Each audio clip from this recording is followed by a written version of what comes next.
Mesdames et messieurs, accueillez Lucie Georges.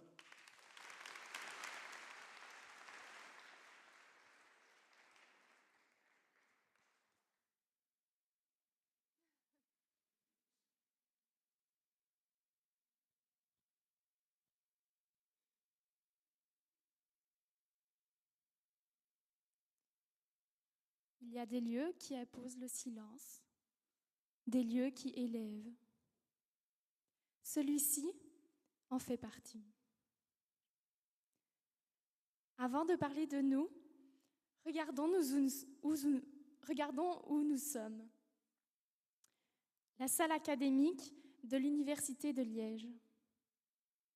Majestueuse, solennelle, chargée d'histoire. Un lieu où l'on célèbre, où l'on récompense, où l'on vient aussi, parfois, simplement être vu. Ici, la question de l'identité ne date pas d'hier. On y vient pour paraître aux yeux de ses pairs. Au-dessus de nos têtes, une inscription. Le roi, couronne de laurier, l'espoir de la patrie. Autrement dit, on nous désigne déjà comme des promesses, des succès annoncés avant même d'avoir été éprouvés. La pression est légère, n'est-ce pas? Mais dites-moi, quand les lumières s'éteignent, quand les applaudissements cessent, quand le costume tombe, sommes-nous toujours cette image dorée que l'on projette ici? Sommes-nous l'acteur sur scène ou la personne dans les coulisses? Parce que cette salle est un théâtre qui nous élève, qui nous rend fiers. Et ce théâtre dépasse ses murs. Il se glisse dans nos conversations, nos écrans, nos vies. Là où, bien souvent, on ajuste nos mots pour plaire et on dissimule nos doutes pour paraître. Et peu à peu, une question s'impose. Qui suis-je quand je ne joue plus? Mesdames et messieurs, ce soir, je vous propose une question simple, ancienne. Ancienne, mais terriblement actuelle. Sommes-nous ce que nous croyons être ou ce que les autres voient de nous?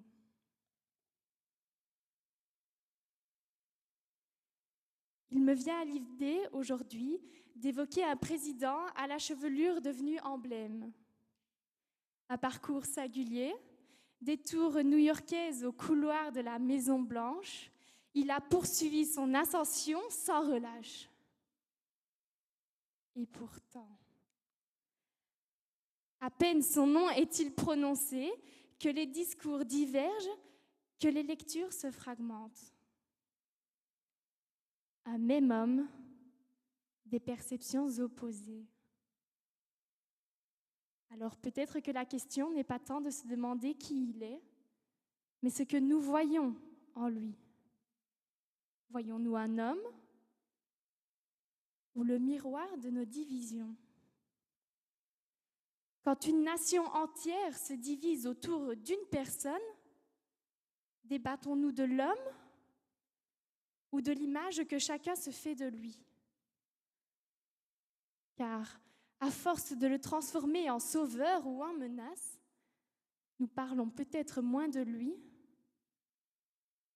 que de nous. Et ce phénomène ne concerne pas que les puissants. Ce miroir, nous le tenons tous entre nos mains. Il ne trône plus au mur, simple élément de décor.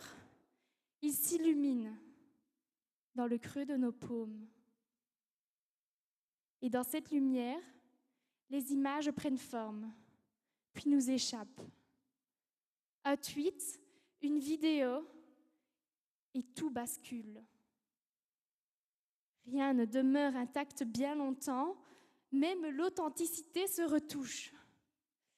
Le monde peut décider qui vous êtes avant même que vous ayez eu le temps de vous définir. Alors peu à peu, quelque chose bascule.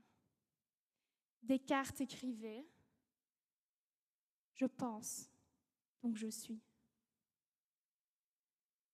Mais Descartes, moi, je lui répondrai « On me voit, donc j'existe ».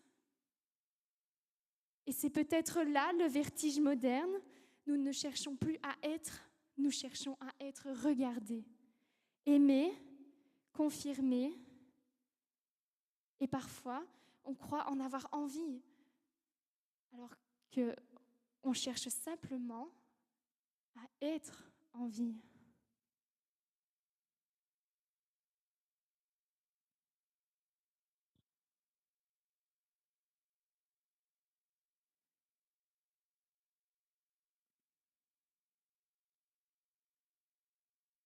Alors peut-être que la question aujourd'hui n'est pas tant de choisir, peut-être que nous ne sommes ni entièrement ce que nous croyons être, ni uniquement ce que les autres voient de nous, mais quelque part entre les deux. Là où, à force de vouloir plaire à tout le monde, on finit par se perdre soi-même.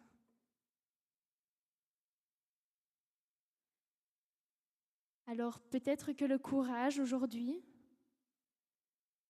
n'est pas de contrôler tous les regards,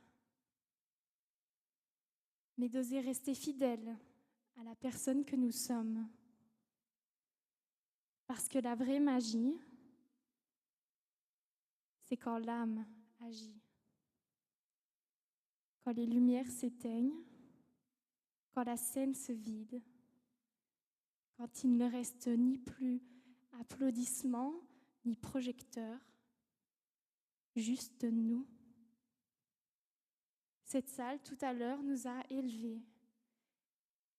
Mais lorsque nous la quitterons, qui emporterons-nous? L'image applaudie ou la personne construite dans l'ombre?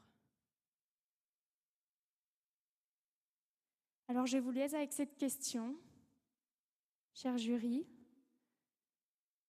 Si demain, le regard du monde changeait sur vous, seriez-vous encore la même personne ?